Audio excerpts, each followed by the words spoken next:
Bom, pessoal, então vou fazer aqui um último exercício, né?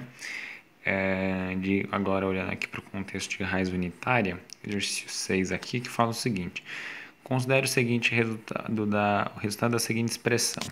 Temos aqui essa expressão. Para YT de salário real, respectivamente, os erros padrões da regressão são, dá os valores do erro padrão.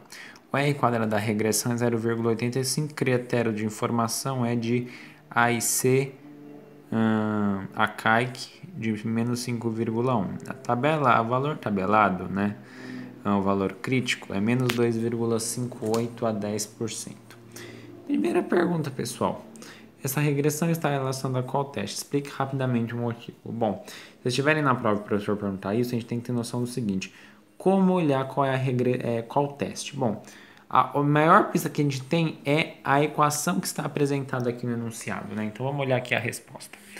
Aqui eu escrevi a equação, né, com os erros padrões logo abaixo, o R quadrado e o T crítico, né? Então a forma funcional está relacionada ao quê? Né? Essa regressão está relacionada ao quê? A forma funcional que tá, do teste de Dickey-Fuller aumentado, certo? Ou seja, ela corresponde à forma funcional com constante, mas sem tendência determinística do teste ADF. Se a gente for ver o teste ADF novamente, né? O teste ADF para o modelo com constante apenas, ele fornece, né, essa forma. E se a gente for ver, essa forma bate justamente com a equação que nos é apresentada. Temos o A0, temos o gama, temos uma das formas defasadas que foram tiradas do termo de erro. E essa é a diferença. Isso é o teste de Dickey-Fuller aumentado, tá, gente? Por quê? Se não houvesse essa parte aqui, significou que nenhuma forma funcional foi retirada dentro do epsilon, dentro do termo de erro. Se só houvesse esse tipo de equação mais o termo de erro, ou seja, essa coisa mais o termo de erro, aí seria só um teste de Dickey-Fuller. Mas como você tem o beta, variação de y t menos 1, já tem uma forma funcional que sai do termo de erro. Então, isso é um teste de Dickey-Fuller aumentado. Segunda questão. A forma funcional do teste está bem especificada? Aí a questão. Como é que a gente sabe se a forma do teste está bem especificada? Vamos lembrar? Se a gente tivesse, né, por exemplo, partindo do modelo mais amplo, certo? Com tendência determinística, aqui a gente vê, olha, se a i é igual a zero ou diferente de zero. Mas aqui a gente só tem o quê? Com constante. Então vamos fazer o quê?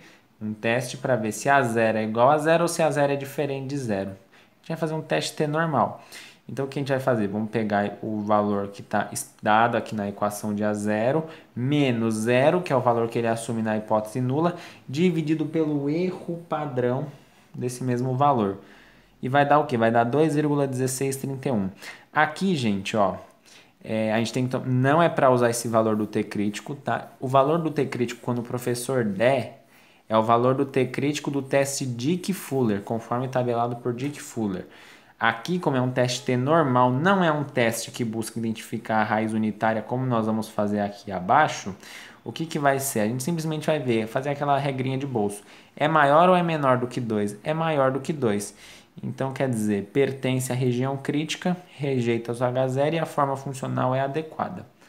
Agora, o teste, a letra C vai olhar, olha, tem a raiz unitária ou não tem? Como é que a gente vai fazer esse teste de raiz unitária? Se é o teste, então a gente vai simplesmente voltar àquela velha forma do teste de Dickey-Fuller, certo? Gama é igual a zero ou gama é menor do que zero. Em outras palavras, vamos nos lembrar, φ é igual a 1 ou φ é menor do que 1. Certo? Então, o que a gente vai fazer? Então, calcular o T gama. Como é que a gente calcula o T gama? Pega o valor de gama, ó, o gama aqui, né, que é menos 0,013, e divide menos 0, que é o valor que ele assume na hipótese nula, e divide pelo erro padrão. A gente vai chegar no valor de menos 2,1667.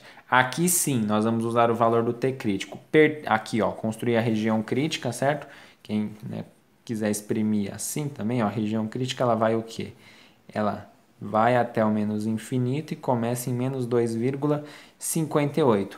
O valor calculado pertence ou não pertence à região crítica? Não pertence.